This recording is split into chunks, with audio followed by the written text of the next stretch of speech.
Welcome to our podcast today, where we're talking to TEDx and TED Talk folks who have the experience and the passion. Today, we're going to work with a leading expert in leadership communication and at eliminating workplace dysfunction. Mr. Brandon Smith combines wit, humor, research, practicality to help audiences overcome some of the biggest challenges facing us all in the workplaces today. Now, Brandon and his work have frequently appeared in numerous media outlets, including the Wall Street Journal, Fox News, NPR Marketplace, the Huffington Post Business, the Today Show. Now I want to find out a little bit more about Glamour, and many others. Now, coaches tend to focus on behaviors that drive performance, and therapists know how to work with emotion and resistors to change. Wouldn't it be nice to combine them all into one person? Brandon Smith is that one person, so let's. This is a Touchstone Publishers presentation, your trusted source of leadership knowledge. All right, good morning, everybody. Welcome, Brandon. Thank you very much for joining us today. Appreciate you being here. Glenn, really glad to be on your show. Thanks for having me. Well, it's certainly my pleasure. I want to just get right to it and ask you a couple of questions here, because I think it's important that we kind of begin to understand your journey to doing this. But before I even ask that question, I'd like to know what is unique, powerful, and we all need to know about either your TEDx talk or your company or about you. Is there one or two things that you just find that was unique and powerful about that? Well, I would say, the short version is somewhat what you kind of mentioned. I had that interesting background of being both clinical therapist as well as a coach, and I've got kind of both a clinical therapy degree and an MBA. So it's my version of a Reese's peanut butter cup. So it really is about figuring out how we work with people more effectively, because we're human beings. We're kind of a messy bunch, and whenever you throw a bunch of people together in a room and say go achieve something, inevitably someone's going to step on someone's toes, someone's going to throw an elbow and bloody someone's nose. So I really work hard to help us eliminate that so we can work a little bit more smoothly together. So my TED talk is all about combating negative emotions in the workplace and about how emotions are contagious in the workplace. But I do the same kind of work when I'm working with either individual leaders or teams or organizations. So maybe that's a long answer to your question, Glenn, but I think that's probably what makes me a little bit different. Well, now I have to ask you, just based upon that, when you look at the fact that you're a therapist and have the MBA, that makes you unique. I don't think there's anybody else that I've interviewed or even seen that brings those two together. Is that something that is unique in the selling position? I have found some folks similar, but you're right. It is somewhat unique. It tends to be folks tend to either have more of the therapy side and they do more of the clinical side, which is valuable. You learn about people's life story. I think we can all use therapy, and we uncover some of those challenges that we've had as people and some of those hang-ups and triggers. But then I apply that specifically in the workplace, which most therapists don't do. They tend to stay away from that. They want to talk about your family of origin. Well, I do want to talk about that, but I want to talk about how we make it more effective for us to lead other folks and people. So it helps to, get uncover and underneath some of the behaviors. So, coaches focus on behaviors, and behaviors are great, but sometimes we have underlying issues which create those behaviors or prevent us from behavior change. So I'm not afraid to, talk about those too. I would just wonder, because sometimes you hear, and that's mostly because someone whose leadership or business doesn't not train them, but mostly we hear that we don't want, or leaders don't want to get into that emotional, therapeutic kind of area. How do you get past that? Well, so I had a mentor of mine years ago, so I can't take credit for this question, but one of the best questions to ask someone is, okay, so let's say nothing changes. What is that costing you? That's a great question, right? So you might have leaders that just, for whatever reason, part of their story, they just refuse to be vulnerable. Well, that might cost them trust. It might cost them the ability to empower other people.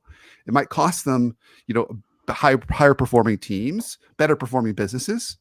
So, when you start to outline all those costs, it makes a pretty good case for, well, maybe we should do some of that work. So you could be the leader you want to be, have the business you want to have the team you want to have. So Mm-hmm, it's just mm-hmm. helping people see the need and the value for that kind of work. Okay, all right, okay.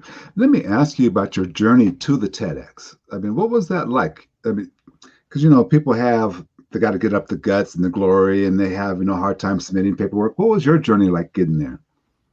So I participated in a TEDx here in Atlanta, Georgia. It's done by Emory University. It's one of the earlier TEDx licenses. So most TEDx events are limited by size. Well, Emory's, because it was an early one, was not limited by size. So it was in a very big kind of auditorium with balconies and lots of people.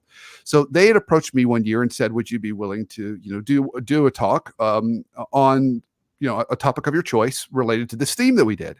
And so I said, "Sure, that's great. I'd love to do that." So that was the first step. But then, of course, the hard work is now I gotta put together this talk. And at the time they said, the goal really is you want to get this thing as close to 15 minutes as possible. Right. Now I think a good TED talk is probably closer to 5 minutes, frankly. But I remember mine ended up being about 14 minutes and 59 seconds, Glenn. Mm-hmm. Yeah, yeah. And it was just a lot of preparation, a lot of practice. But then, of course, yeah, when it's game time, you only get one shot. You got to do it and do it really, really well, and pretend that you're comfortable. So I think that's the challenge. Keyword pretend. Because Yeah. it's a nerve-wracking experience because you're up on stage, lots of lights, but it was a really, really fun and rewarding experience. I'm so glad I was able to do it. I really, really feel fortunate. Yeah, it is a good gift for everyone to be able to do that. But I want to ask you, why did you choose your topic? I mean, emotions are contagious in the workplace. What caused you to choose that topic? Well, I thought it was something really valuable that I could contribute to because Mm-hmm. it's something we all know to be true. I mean, I'm not telling anybody a big aha that you didn't already know, but there's been a lot of research around that and a lot of really interesting research about different kinds of emotions having different levels of contagiousness. And I think for us as leaders, it's a really important thing to be aware of because we set the emotional tone and tenor for our teams and for our organizations. We can end up creating places where people feel really fulfilled and purposeful and motivated, or we can create places where people feel anxious or Mm-hmm. depressed or Mm-hmm. fearful. So the ability to create healthy environments and have that spread into those folks and their families and those communities is something I was really passionate about. So I thought it'd be a great kind of message to spread, and that's what kind of drove me to pick the topic. Okay, and it was a great topic. When I listening to it, I had a question, and I would like for you, if you can, just give us everybody. You mentioned two terms: negative emotion and the emotional mask. Can you talk about those a little bit more? I mean, we'll all understand what negative emotion, but when you're referring to it in your TED talk and in the workplace, it felt like you were saying people who have negative emotion spread that negativity faster than people who were positive. Yeah. Yeah. Yeah, they absolutely do. So while all emotions are contagious, not all emotions are equally contagious, and negative emotions are the most contagious. And so when you have that and you bring that to work, it really is disruptive for the environment. And again, we all can pull on our own backgrounds. We've all had experiences working with that one person. Maybe it wasn't our boss, maybe it was a coworker, and they were just, kind of an Eeyore kind of person, always negative, always down in the dumps, or maybe very critical of other people. And it really ruins the vibe of the team. So it's just being Mm. aware of that contagiousness and then either trying to prevent folks like that from, being part of that organization or, trying to encourage them to change their behavior or finding ways to protect yourself. I think that's the other piece too. Boundaries as a therapist. I mean, if there was any one word that probably sums up therapy the best, it's probably boundaries. It's all about learning how to be healthy and set healthy boundaries in relationships. So Okay. learning how to do that too is also part of that. I wonder when you're saying boundaries and learning how to do that in your work, are you working with people to kind of say, well, don't hire that person in the first place? I mean, how do we discover that that's a negative person maybe in the first place before we even bring them on board? Hire right first time. Yeah, so hiring, it's always that balance. Do we hire for skill or will? You often have heard that terminology. We're really talking about, do we hire for like their CV or their attitude? And in some roles, you really have to make sure you've got a certain level of competence. But my particular tendency is don't underscore attitude. Really, really important. So you can find ways to get at that in an interview. Even though interviews are great ways for people to kind of fake it till you make it, there are interview tricks that you can do. So I'll give you a great example talking about kind of attitude and humility.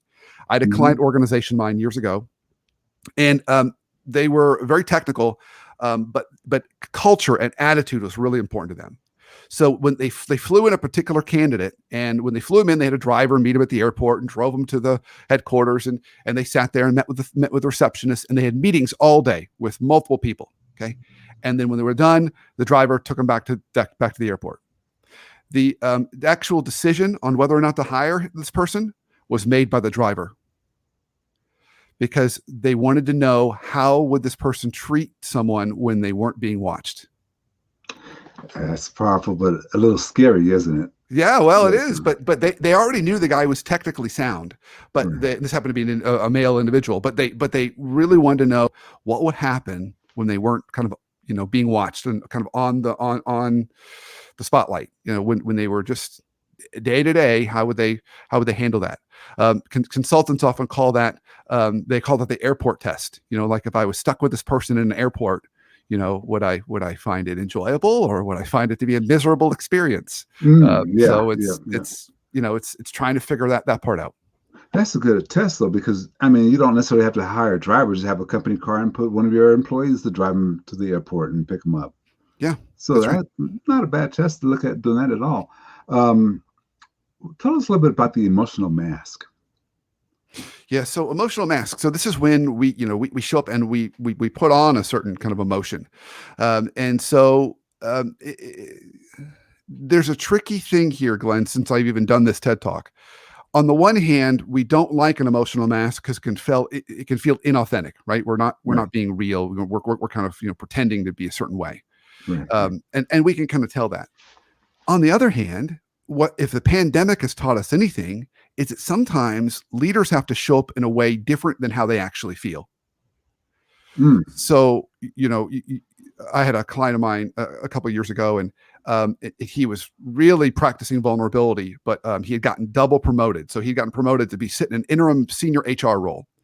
And on the first meeting with his team, he announced that he'd gotten promoted, and he immediately put his head in his hands and started crying. And he said, "I have no idea how I'm going to do this."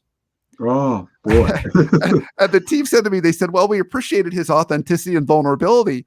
That But wasn't we need really what we strength, yeah. needed at the moment. We needed Yeah. a leader. We Yeah, needed somebody exactly, who said, yeah. we're going to be good, team." So sometimes we may be feeling that on the inside, but we've got to figure out a way to put on, a strong face, because we need to be kind of the calm in the storm, because we're going to set the tone. So emotional masks can kind of go either way. I think it's more about, if anything, it's about self-awareness and intentionality. So, the leaders that really helped their teams feel calm in the last year of uncertainty were the ones that, said, "Okay, everybody's going to be okay. I might not have all the answers, but I know we can get through this together."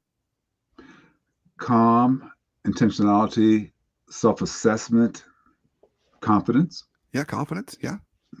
Okay. It struck me during your TED Talk, and I'm kind of getting off subject just a little bit here and there, but I'd like to ask you about the personal story you shared Yeah. during that TED Talk. That had to be a very painful time in your life. Can you share a little bit about that and why you chose to share that and why that was such a powerful teaching moment in the TED Talk? Yeah. So the story that I told was, growing up, there was a lot of emotional contagion in my house. I had an older brother. Both my brothers were adopted. My parents were told they couldn't have kids. And then I came along, And you came along, yeah. surprise. And my brothers were 12 and 11 years older than me. So I was much younger. And my oldest brother, Chris, he was always, when he was home, there was a lot of yelling and screaming. And when he wasn't home, he was typically either in jail or a rehab center. So he created a lot of disruption in my house. And I can remember even being little, just always wanting to go play in my closet, because it just felt like the safest place for me to be. And so when I was 10 years old, he was staying at a rehab center in Florida, and he didn't want to be there anymore. And he hitchhiked, and he ended up coming to our house, and he was living with us for a little while. And he just decided life was way too hard. And he took his own life. And that was a really traumatic experience for me and for my family. but it affected me Sure. specifically in that I came down with a stutter. I couldn't talk in public without stuttering. And that was going into middle school, which in retrospect, I don't recommend for anyone. Yeah, really, So, especially middle school. Yeah. So every day before middle school, and I was just a little skinny kid and I've got this stutter, and every day before middle school, I'd have to go see my speech therapist and I'd work on my B's and my P's and my T's. And so for me, not only how kids are treated with stutters, but how my life was at home with my brother, I just decided people were way too messy and I just wanted to distance myself from people. So I became kind of a world-class wallflower. I just distanced myself. And that was all the way through high school, and then went on, I kind of carried through college. And I ended up majoring in communications. I'm not quite sure exactly how that happened. And like most good communication majors, I was unemployed at graduation, trying to find a job, and I ended up getting this job with a retail store, and it was a small privately held retail store. My boss was the son-in-law of the business, and I was going to be the assistant manager at one of these stores. And on my first day of work, I remember it like it was yesterday. He greeted me at the door and he said, "Before you get started, I have a task for you. Waiting for you in the back room is the current assistant manager of the store, but he doesn't know you're coming. So your job is to go back there, you fire him, and you get his job." And that was my first task, my first real full-time job. I'd worked lots of other jobs, but that was my first real full-time job. And that was how my boss rolled. He'd come in, he'd say, he loved surprise visits, loved trying to catch people doing something wrong. He'd say, "I don't like what Sharon's wearing, go fire her." Then I had to do more layoffs in the first 6 months of that job than any other time in my life. Right. And that particular experience, coupled with my time with my brother, it all kind of came together in this one singular moment where I had this kind of aha moment about my life and where I wanted to go. First, I realized, work shouldn't have to suck. It should be a source of fulfillment, meaning, and purpose for us, not a source of stress and anxiety and depression. I mean, we have those elements. It is work. But I want to change that. Second, if my boss was any indication of the kind of leaders in the world, I want to fix that. Third, we can't choose the families that we're given. You kind of get what you get, but you can choose your workplaces. You have a lot more control over that. And we spend so much of our time at work. And so that was really where my path was set. And it was in that moment I decided I wanted to eliminate all workplace dysfunction everywhere forever. Of course, having no idea what I signed up for, Glenn. You will be working forever. I will be. I always tell people, like, I've got plenty of job security. So that's really how it kind of set out. So, I wanted to share that story at the end because I want people to understand why I'm so passionate about what I'm doing, but also to see that connection because, emotional contagion happens at home too. And if we get a better understanding of that, we can create healthier spaces for us, whether it's at work or even at home in our families. It's the passion that you carry for this. I mean, we're teasing and laughing a little bit when you say you want to get rid of all dysfunction, which means that you're working forever. I want to drive, though, at something because you're working forever.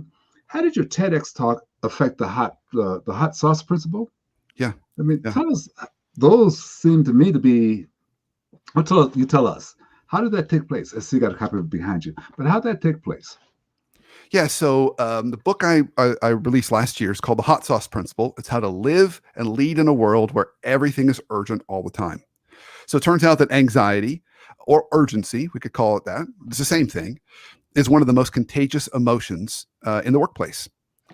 And what most folks do, what most leaders do, is they're taught, rightfully so in some cases, that you got to drive urgency. Right. Glenn, we need to drive urgency around here. And urgency is like hot sauce. I mean, it's and I love hot sauce. I'm holding a little bottle of Tabasco right now as I'm talking to you. Yeah. And I do love it. It creates focus, it creates flavor, gets me a little sweaty. And a little bit of hot sauce is a great thing. But if everything that comes out of our kind of leadership kitchen is covered in hot sauce, the appetizer and the entree and the salad and the brownie at the end, the iced tea, I mean, people are going to be curled up in a ball and they're going to be overwhelmed. Right, and so I wrote the book because I wanted people to understand it's a powerful emotion, urgency. And sometimes we need to use it when we're trying to drive change. But if you overdo it, you're going to cause more harm than good. So that's really the tie-in. It was almost like I took that whole big pie of emotional contagion and I took off a little slice and did a deep dive into it. And the slice was urgency and specifically anxiety. Okay. Hey, how long between your TED Talk and that book? What year did you do your TED Talk? Oh, boy, you're going to ask me that question. I want to say that was 2017 or 2018. I want to say So 3 years between the TED Talk that and feels the about book. right. So Time flies. you had a lot of things taking place. What about you have a podcast, the Workplace Therapist Show. That's right. Tell us a little bit about that. I mean, and more specifically, I'm sure still the theme runs through from your TEDx talk, does it? Yeah, it And does. from what I'm read, um, as it runs through there, tell us a little bit about that show. Why did you do it? Yeah. So originally I had done, so I've got my site is one of my, I guess, sites is the workplacetherapist.com. Mm-hmm. And originally it was just a resource site to help people. It's a free site. And I did blog posts every week, and I would post articles and interviews and everything else to help folks. And what I realized about 4 or 5 years ago is that folks weren't consuming their content via blog anymore. They were moving to podcast. So I shifted medium to the podcast as another way to help people get content while they are in motion, right? While they're commuting to work, while they're going for a walk, while they're doing Mm-hmm. the dishes, whatever happens to be. And so that was my initial reason for doing it. And originally we started off really just taking on this big bucket of curing and eliminating workplace dysfunction. Right. And since the podcast world has gotten so big, we've narrowed our focus a little bit to how to help you have healthier conversations and better relationships at work. So the focus of the show really is around that: healthier conversations, because we can all get better at that, and healthier and better relationships at work. So that's where I see a tie-in right there between emotional mask and having a healthier conversation, self-awareness, self-assessment, those type of things. Yeah. So you would agree with that? Yeah, kind of runs through there. Okay. absolutely. Driving you back a little bit toward the TED Talk, because I still have questions about that TEDx talk. I have the question that's sitting in my mind about that particular talk right now is when I listened to it, I had my own points.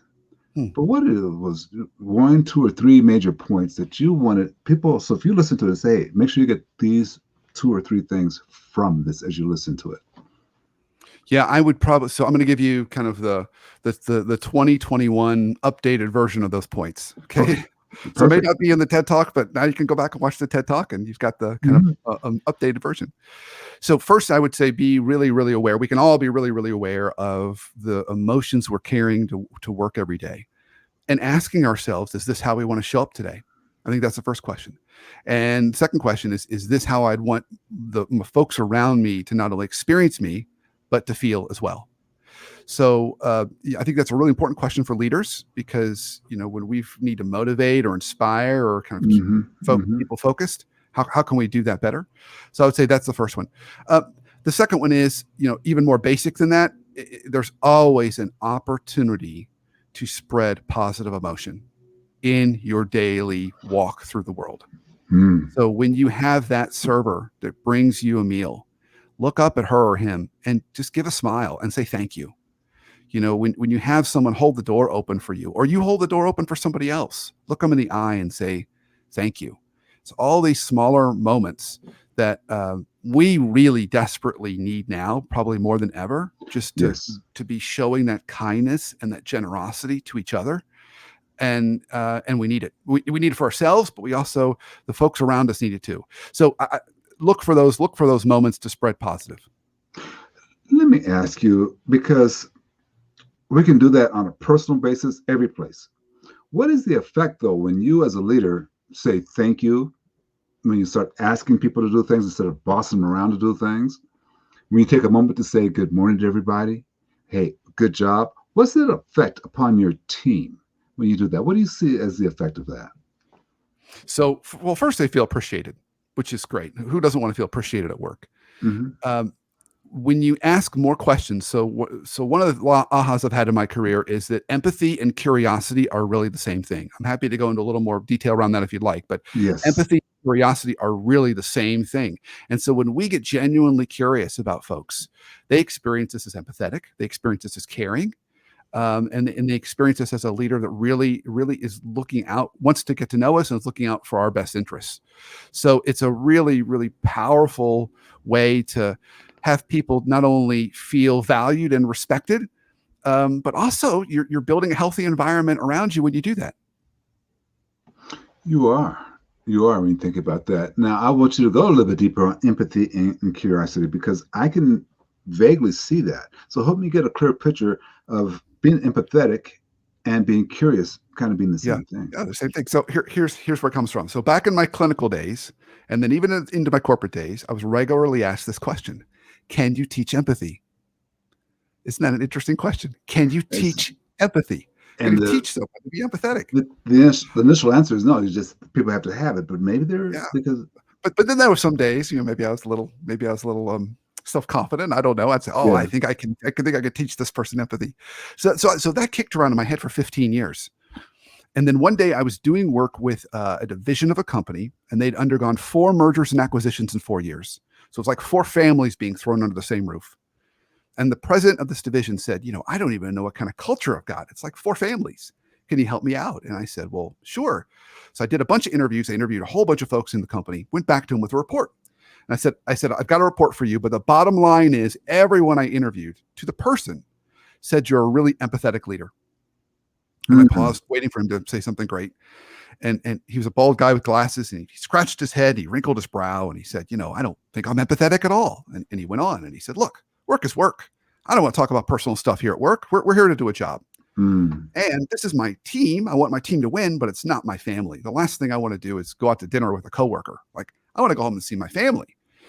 And so he's telling me this, and I'm looking at this report, because it makes sense to me because they say he's empathetic, but this doesn't sound empathetic at all. So I just kind of stare at him. He's staring back at me. Finally, he breaks the silence, and this is what he says to me. He says, there's one thing I do. I think the greatest compliment you can give anybody is ask them about the work they do. So when I'm walking around the office, I'm asking folks, so what are you working on? Well, tell me more about that. Well, where do you want to go in your career, and how can I help you get there? He takes that one topic of work, the only thing he really wants to talk about at work, but he gets genuinely curious about everybody he's working with. And the light bulb goes off for me that curiosity and empathy are the same. And the empowering thing for managers and leaders is you don't have to ask about every single thing about a person's life. You probably don't want to know all that stuff. But if you can find the 1 or 2 things you are genuinely curious about and truly ask those questions and to learn about the other people that work around you, they're going to experience you as really empathetic and caring. So it was an important takeaway for me that curiosity and empathy are so very related, if not exactly the same thing. Because it seemed like to me, and coach me here, that if I ask questions and I care to hear the answer, that automatically connects me in an empathetic way. Yeah. And here's the key. Curiosity is never the first question you ask. Curiosity is the second. You mean the first? Wow. So if, for example, if I say, well, Glenn, now that we're coming out of this pandemic, where's this place I know you've been dreaming of going on vacation? Because we all have one, right? Right. Well, you're going to give me an answer. Now I've got a choice there. I haven't been curious yet. I can now get curious and ask a follow-up question about what you just said, or I can say what I think is the worst phrase in the modern American language, and I can say, "Oh, good for you, Glenn. Good for you." Good for you. which is just another way of me saying, I don't really care what you just said, but you seem happy about that. But follow-up questions is where we really show curiosity, like, oh my gosh, that sounds great. Who's going with you? Or have you been there before?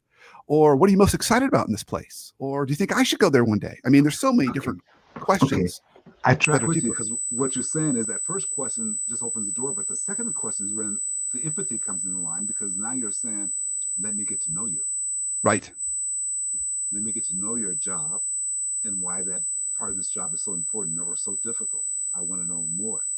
Yeah, about how you're that's right. doing that. Okay, so now that becomes very clear to me.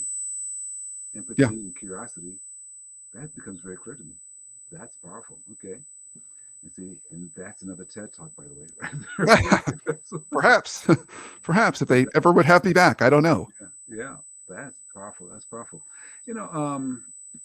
Tell me just a little bit about how did doing this TED Talk affect.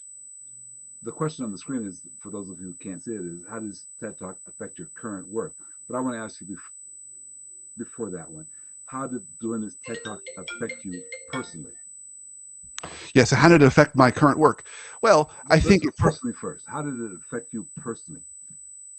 personally, um, well, I would probably say the biggest way it affected me personally is I realized, oh, I can do this. I could do a TED Mhm. Talk. So it was definitely a confidence booster, because it is a fairly scary event to do. So it affected me that way, in a very positive way. I was very happy that I had the experience and opportunity to do that. It also probably I'd spent time practicing telling my personal story, because I Great. know the power of telling a personal story in connecting with other people. But it gave me greater confidence to do that, because I did that in such a big way. So it's kind of like ripping the Band-Aid off. And I think most TED Talks that we really love tend to have some personal story mixed in. So it gave me greater comfort in telling my personal story, which, if you really want to take on something bold in life, practice telling your real personal story to a group of Well, people. and I will share this with you. And the link for the TED Talk will be in the description and it's been up on the screen. But I will share this with you. I heard the power of that personal story, but I heard it in your voice how it was affecting you. Your It got to you personally. And Yeah. I mean, you probably rehearsed it 100 times. I don't think people quite understand. It doesn't matter how many times you tell it, rehearse it. If it's authentic, it's going to bother you as you say it. Yeah. Yeah. And so I think that's why I kind of asked you about that because you had to have the gumption to do it in the first place Yeah. And it's going to make you feel that way every time. And every time. particularly when there's a bigger audience, you're going to feel and the audience is going to feel that way too. So Yeah. what I've gotten comfortable with over the years is telling my personal story and seeing people look away. And at first it felt like rejection, but the reason why they looked away was because they're feeling that same thing I'm feeling. They get it. It's touching something in their own personal story, and they're feeling really uncomfortable.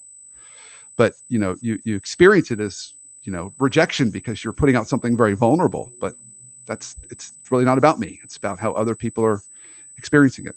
And by the way, that's a good lesson for other speakers who might be tuning in because now they realize that look away in that particular instance means you touch that chord. Yeah. Yeah. Touch that chord. Okay, let's go ahead and drop into what the question originally was. You made me think of a second question, but the current work. How does TEDx talk affect your current work? It's a really good question. So I don't have a very specific answer. I can't say, oh my gosh, well, I got all these clients out of it, or it changed necessarily my client pool. I don't think it really did. I continue to do the work that I'd always done. I think it probably just gave me another way to spread the kind of message to people that I'm trying to spread. Because some of my work naturally I get paid to do, but a lot of work that I do, I pay to do. I pay to put out content because I want to help people.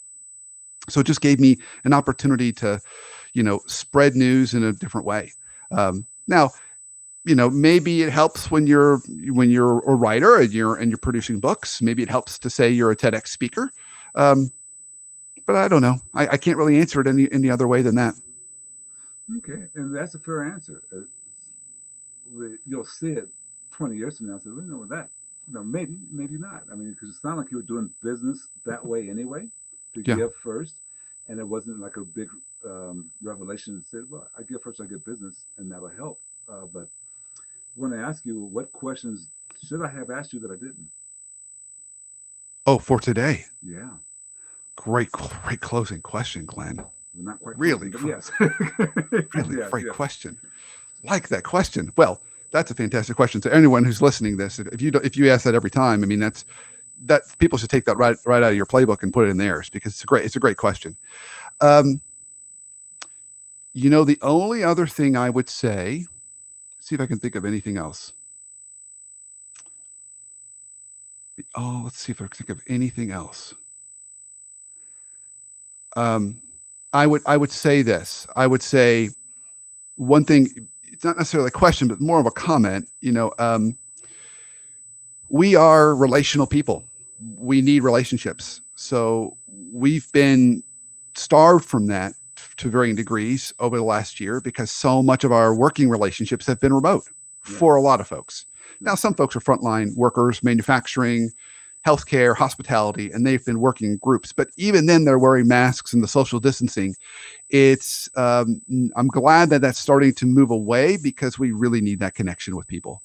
So I think it's probably a good opportunity for everyone here, whether it's leaders or managers or other folks, to just make an inventory of the relationships that you really want to work on nurturing as we start to move back into something normal, and think about how you can do that. And a good opening tactical thing to do: start scheduling lunches or breakfasts with people when you're comfortable. That's some of the best ways to build trust-based relationships, is just a lunch during the middle of a workday. We learn so much about people, and it really strengthens that relationship. So I'm a big fan of lunches, and I'm glad that we're starting to be able to get back into that. And that's something that you don't really consider on the outside, but now I think we really need to take a look at that, because we have been apart for so long. So that's a very valuable tip there. Look at lunches, and here's my excuse: golf. Yeah. Yeah. I mean, I'm not saying go play around the golf. I'm saying maybe go drive a bucket of balls during lunch.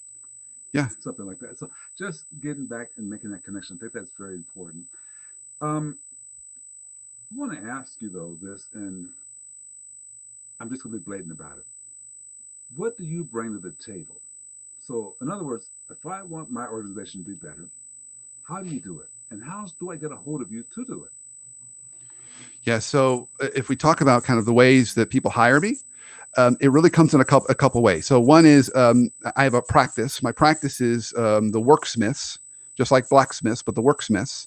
And that's where I can help with both executive coaching. So work with, emerging leaders that have been promoted into new opportunities, or leaders that might need to make a few tweaks to their style in order to be good culture fits. I also work with teams. So help teams improve their dynamics. It could be department teams, leadership teams, and even boards. So, kind of taking the same kind of things we're talking about here and helping to improve those relationships of teams and how they function. And then I also do speaking engagements and sessions and, teaching conversations. So I've taught at multiple business schools and their MBA programs. So I kind of make it like a mini MBA on all about how we can communicate better. So those are all ways that folks could kind of reach out to me if they're looking to learn more about ways that I might be able to kind of bring what I'm really passionate about into their organization. Okay. Now, here's a question that was asked of me the other day. I had submitted 2 proposals, and the person said, well, which one's better? You have, I think, 6 to 8 keynotes listed on your website. I won't ask you which one's better, but I'll ask you which one do you have the most passion for? Oh my gosh. Of my topics today. Okay. Yeah. I can answer this question. So there's a couple. So the most popular one for people this year, there's 2 most popular ones. One is helping leaders go from working in the business to on the business. Okay. Because when everything's urgent all the time and we're kind of in this firefighter mode, it brings us right into the weeds, and we find ourselves doing the work rather than leading the work. So if you find yourself working over 65 hours a week, you've got a role issue. And so the session's really all about how to reset that, setting proper boundaries, delegation. It's a great session, practical tools to really help leaders, not only be real leaders and get them on the sidelines calling plays rather than in the middle of the huddle. But it's just a great practical way to do that. The other one is mastering urgency. How do we properly use urgency to both motivate and inspire folks? And as a client told me years ago, I know I need to light a fire in my people, which is inspiration, but sometimes I need to light a fire under them too, which is urgency. How do you do that properly without burning them out? And I think that's the other most popular topic that I've had this year. So there's going from working in the business to on the business, and then mastering urgency. Those are the biggies. So those are your 2 most popular. And I'm going to just hold you to the fire a second, Brandon. I asked you for your 2. They're my kids, Glenn. They're my kids.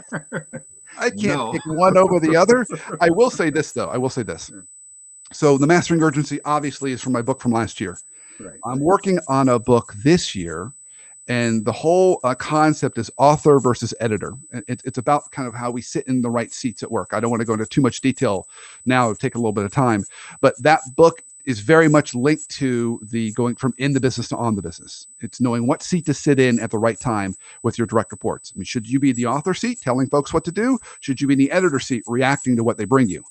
And I love that concept. I've got such passion around it because it's so practical, it's so sticky, and it has literally transformed leaders' lives because it's got them working from 70 hours a week to working more like 45, 50 hours a week with twice as much success.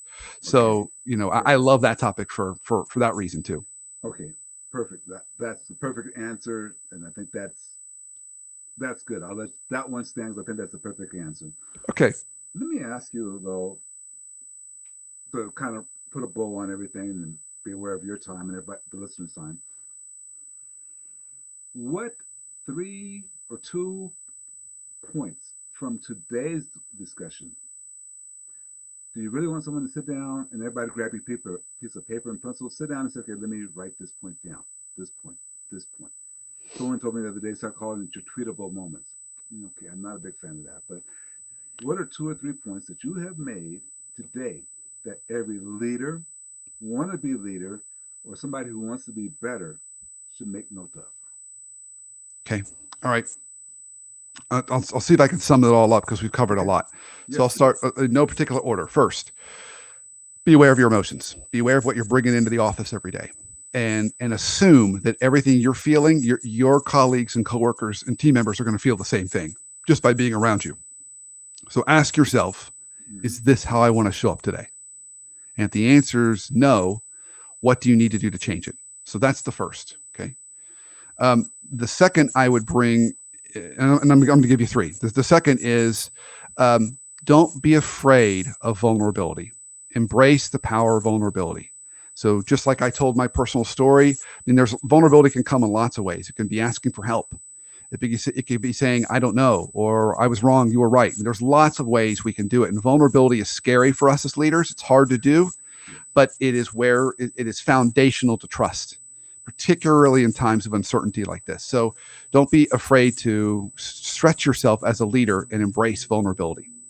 And the third, really think about those relationships that you want to start nurturing as we start to come back to some form of normal.